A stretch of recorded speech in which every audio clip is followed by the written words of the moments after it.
Hello, Mzansi. You are listening to Farmers Inside Track, proudly brought to you by Food for Mzansi. I'm your host, Patricia Tembo. Welcome to episode 511.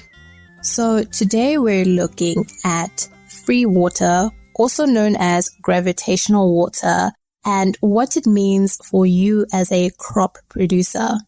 This episode is set to be both informative and practical as we welcome Peter Mudau.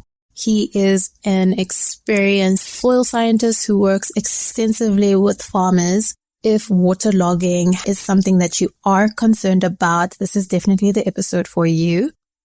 Peter Mudau, thank you so much for joining us on Farmers Inside Track. We are very excited to, gain insights from you on the topic of understanding free water in soil management. So thank you so much for joining us. And for our listeners who may not know you, could you maybe give a brief introduction of yourself and what your role is in the agricultural space? My name is Mudau Peter. I'm a soil scientist and I've worked with a couple of companies. Currently, I'm working with Omnia and I also worked at Asia Plant Health, which was then called Newlandis. So my basic duty there was to classify soils, to identify different soils and how to manage them. And then at a later stage, that when I became a crop advisor, which I dealt with plant nutrition, crop diseases, and so forth. So with all the knowledge when combined, I then became more of an agriculturalist, which I can deal with both soils and crops. So that is basically what I normally do in everyday basis, which is more into assisting farmers to come up with better ways of managing their soil and also of getting a better crop yield or better economic development, especially farm management and its savings. Thanks, Peter. And I think you're the perfect person to then speak on this topic, especially knowing that you do work closely with farmers within your profession. So I know that we're going to have a very insightful conversation as we unpack this topic. Starting with the basics, what is free water in soil? I know another term for it is gravitational water. What should farmers know about it and why? As I've said, free water is one of the type of soil the water mechanics that runs freely within the soil pores. So because its flow is under the gravitational force, that's why its second term is then called gravitational water. An understanding of soil water mechanics helps the farmer to can monitor irrigation practices, to can decide on the planting seasons and also planting densities. What amount of seeds must he put per hectare? It can also be affected by the free water within the soil. And most importantly, it affects a crop selection or cultivars. Well, certain crops, they don't prefer waterlogged soils, and certain cultivars, they can withstand waterlogged soils. So by knowing the type of water which is there and how it can affect the yield, I think that's much important for the farmer to can understand the type of water which is within the soil. I'm just thinking now we had extreme rainfall in Limpopo, Northwest, Free State provinces. With that kind of rainfall in mind, would that be free water or does that lead to waterlogged soils? It's just water which is coming from the rainfall.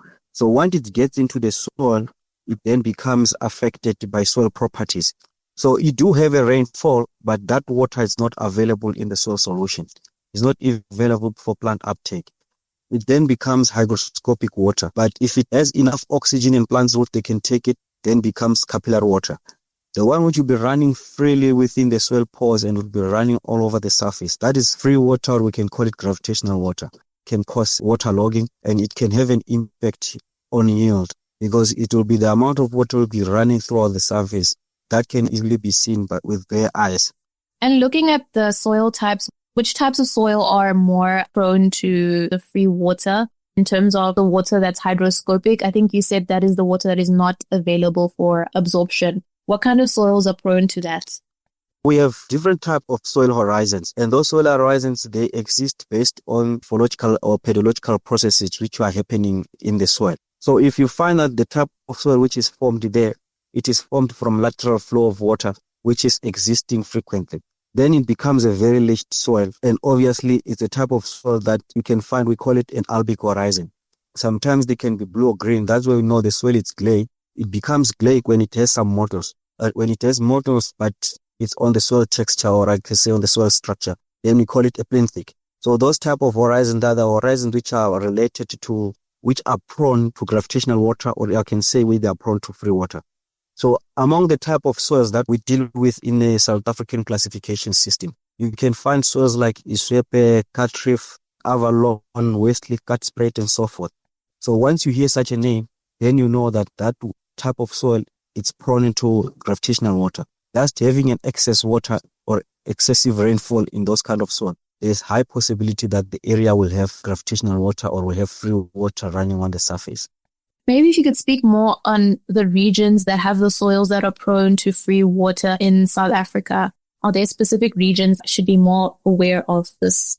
Basically, if you move more to the southern part of South Africa, especially Mpumalanga, Gauteng, some part of Northwestern Free State, KZN, there are areas that have lots of soils which are wet. When you move more into the north, which is Limpopo, and then you move especially in the Northern Cape, you will find waterlogged soils, but they are not plenty due to high temperatures in those kind of regions. But the latter provinces that I've mentioned earlier, they have a lot of very heavy clay soils. They have got a lot of low-lying areas and also depressed terrains, or I can say topography, which can then allow water to sit in those soils. That's why those kind of areas, they can have lots of soils which are not waterlogged, or soils which can store a lot of water within their profiles. Now that we've discussed what free water is and the regions or soil types that are prone to it, how can a farmer determine the signs that this is indeed free water? Is there a possibility to mistake it for something else? I think maybe just give clarity on how a farmer can identify that what they're experiencing is free water in the soil. All the soils, they have the infiltration rate and they have the drainage capacity that after a certain time, the soil has to be dry. But depending on the soil type, the impermeable layers within, that's where free water is then more affected. So if you want to identify if the area has free water, you can just dig within the profile. If you find that after a while, when you receive the rainfall and there is still water sitting within those layers, then you must know that that soil has free water. And the most common way that you can identify if indeed it is free water and the possibility of free water is very high there, you can then look into the soil colors. As I've mentioned earlier, gray, green, and blue colors, the most common colors will indicate to you that this soil has a permanent water which is sitting.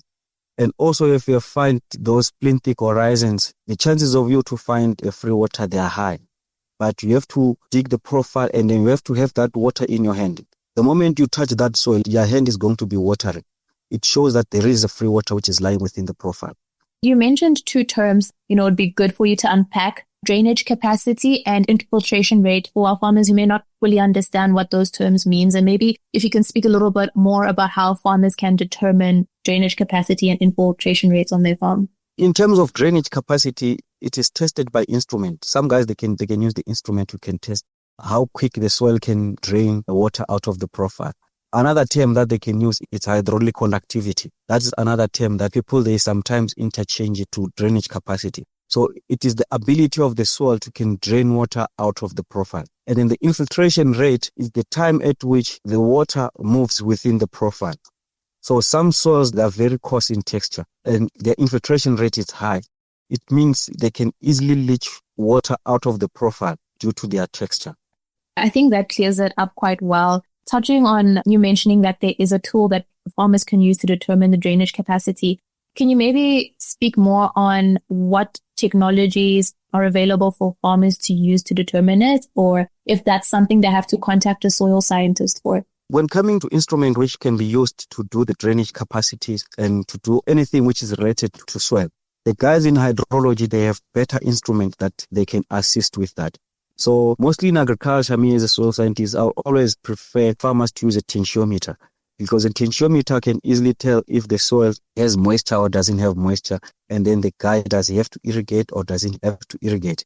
So the guys of hydrology, they're the one who basically they work with measuring the amount of water which is getting in and out of the profile, because they normally deal with water catchment or water recharges.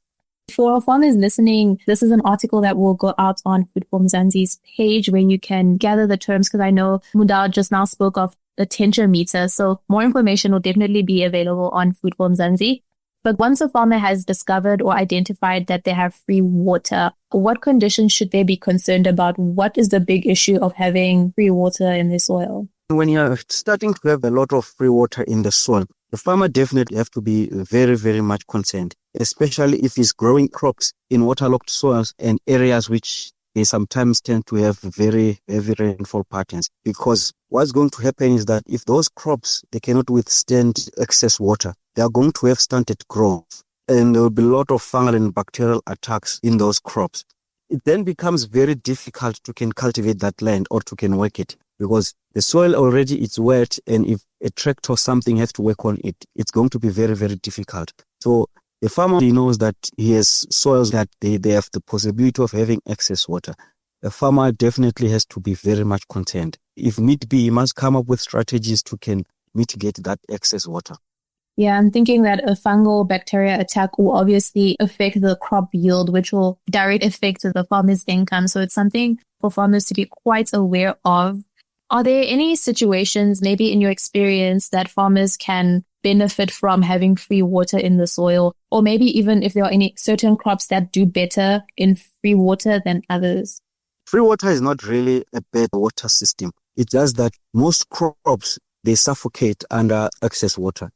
And we don't have much of hydrophytes, which we normally use as stable food, or which we normally use for daily basis. So if you want an advantage of having a free water in the soil, you have to grow crops, especially in areas that they are dry land. In dry seasons, when doing dry land cultivation and you do have excess water, you are likely to benefit, because during those high temperatures, the water which is within those lower profile will then move up the profile as a capillary rise towards the root zones. And that will definitely soil moisture within the root zone. By having increased soil moisture within the root zone, it will support crop performance, and definitely it will increase the crop yield.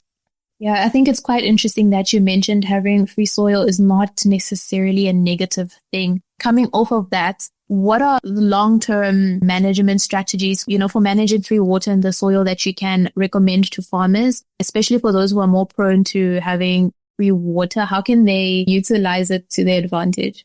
If they have free water and they can't really manage it, the best way is to try and increase plant population where they're growing crops. They can either increase the plant population, or they can grow crops which are prone to waterlogging. They can avoid compaction, and that's how they can improve it. And most importantly, if they have enough cash, they can install internal drainage system within the soil, or they can dig ditches on the fields just to can allow water to drain out of the fields. And looking at the environmental risks associated with free water, besides waterlogging, do farmers have an increased likelihood to experiencing soil degradation because of excess water in the fields? If so, how would you then recommend a farmer to approach management of the soil in a way that they won't compromise the soil quality or the soil health? The moment you talk about water and the environment, all water bodies or all water systems, they tend to work in a circular way, and free water is part of the water cycle. Because of that impact, it can then affect groundwater recharge, and it can also affect surface water runoffs. So it doesn't have to be overlogged. To can avoid its impact, farmers can understand that if they don't manage that, they are likely to reduce soil microorganisms in the soil, which will affect soil health. And also soil aeration in the soil will be affected if the soil is always wet. And elements such as nitrogen, they can be denitrified or leached out of the profile. And also phosphorus mobility, it can be very high. And by having phosphorus and nitrogen being leached out together with phosphorus, and it then become washed into the nearest water bodies, you are basically encouraging eutrophication, which is another impact on another system, because now you'll be moving away from the soil impact into the water bodies. By then, if there are fish or there's other animals which are living in the aquatic system, you are likely to disturb that ecosystem and destroy it. You mentioned the term eutrophication, and from my understanding, that is when there's too much nutrients in the water that it increases algae growth and things like that, like what we've seen in the Hartbeespoort Dam. And of course, that is negative for like water sources, that's several different bodies in the environment rely on. So that is quite important to mention that you've mentioned that. You also touched on leaching, and I think that is another important point for this conversation and how farmers can avoid that. Maybe if you can expand a little bit more on leaching and when farmers know that the free water is resulting in leaching of nutrients in their soil. Remember, as I've said earlier, that when soils are formed, they tend to can behave in certain manners. So the moment you have soils like an albic horizon, it's a very coarse soil which doesn't hold water nutrients. So the moment you have free water in those pores, you are basically encouraging its natural behavior, which is washing away nutrients out. Mm-hmm. So if you have free water in those kind of horizon, and then you tend to can over-fertilize, basically during heavy rains, or if you tend to can have excess water, the soil is going to behave on its natural manner, which is leaching nutrients out of the profile. Mm-hmm. So it's going to respond very quick in terms of taking those nutrients out of the crop production system into the nearby water bodies. So the term leaching comes when there is enough water to drive nutrients out of the soil, either into the lower layers of the profile, or it will move in a lateral way out of the profile. As a farmer, you have to understand the type of soil that you have before you can treat it or you can manage it just like how the neighbors do it. Because you can find that the horizon that you have is different from the horizon that the neighbor has. So by not knowing the type of soil that you have, you are likely to leach your nutrients out of the profile, yet the next farmer is not doing the same thing. It sounds like, knowing your soil and your soil profile is the most important step in managing the soil. It's good that we've been able to discuss that as well. For farmers who don't know how to go about managing free water in the soil, what assistance is available for them? I always advise people that before you can buy a farm or before you can work in a farm, you have to understand the soil behavior and the sustainable way of utilizing that very soil. Because remember, the blueprint of crop production in agriculture, it's based on soil classification. Once you classify your soils, the farmer will know how is that soil going to behave, because he's going to know certain important concept on that land that he's working with. He's going to understand his cultivation depth. He's going to know up to which depth my plowing machine goes. He will also know the cultivation strategy. Either he has to use a disc tine, or he has to use a shallow tine, or you have to do a deep plow. Those are all regulated by the type of soils that you have. And also in terms of crop selection. Certain crops, they don't do well in certain types of soils. Also in terms of plant population, effective rooting depth, and so forth. Once a farmer is not aware of those type of, there is no way he's going to know how to manage his soil. And not knowing how to manage your soil, you will then have an impact in the amount of water that you'll be having within that very profile. Because if the profile is very wet and you're treating it like a dry soil, you are definitely managing it in a different way, which is vice versa. A farmer will have to know how to manage his soil so that it will be easy for him to can manage the water and nutrients within that very soil profile. Do you have anything that you would like to discuss that we maybe haven't touched on that you know will be relevant for farmers to know in managing soil, especially on this topic of free water? What I can advise most farmers is that they have to know the type of crops that they are growing. They have to understand the soils that they are working on. And most importantly, they have to know the pattern, the weather pattern of the area that they are working at. Because without knowing all of those factors, because those factors, you cannot really manipulate them. You can only either you adapt or you adjust the soil or the system that you are using. It's very much important that farmers, they understand these three basic things, because all three of them, they affect the amount of water which is within the soil. And there is no way that you can grow a crop without water. It's either you do irrigation or you do rain-fed. But understanding the patterns, understanding the soil type, understanding the crop that you want, it becomes very, very much easier for the farmer to work on his land. Because as we know, water is a scarce resource. With that being in mind that it's a scarce resource, we have to use it the best way possible. Either we have excess water or we have less water in the soil. We have to use it the best way possible. Now, wasn't that an insightful episode? Thank you so much to Peter Mudau, who is a soil scientist. And for more information on this topic, you can visit www.foodforumzansi.co.za. That brings us to the end of this episode. Remember to subscribe to our podcast on your favorite platform. From me, Patricia Tembo, our technical producer, Megan van der Vent, and the rest of #team Food Forum Zanzi, thank you for listening.